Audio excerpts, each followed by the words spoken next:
3.9, let a sub n be a sequence of positive terms such that the limit of a sub n minus n when n goes to infinity is equal to some letter L. So A proved that the limit when n goes to infinity of a sub n over n is 1, and then proved that the limit of the n times the logarithm of a sub n over n is equal to L. Okay, so this is just simple algebra. Okay, the limit when n goes to infinity of a sub n over n, and all we know is this. Okay, so what I'm going to do is try to do some algebra to introduce this expression here. So in order to introduce minus n, I have to sum n again and divide it by n. Okay, so we can separate these two limits here, a sub n minus n over n, and then plus the limit when n goes to infinity of n divided by n, but this is 1 obviously, and this is L. So L is a real number, and this is going to infinity, so all of this is going to 0, so this is 0 plus 1, so the result is 1 as we wanted to prove.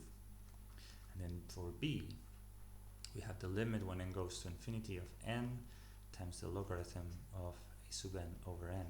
So just like before, I'm going to manipulate this so that I have this expression a sub n minus n plus n divided by n. And so this is limit of n goes to infinity of n times, and then a sub n minus n over n, let's see, plus 1. Okay, now this, I guess it's going to be very small, okay, when n goes to infinity, because you know when n is large, this thing is going to be L, so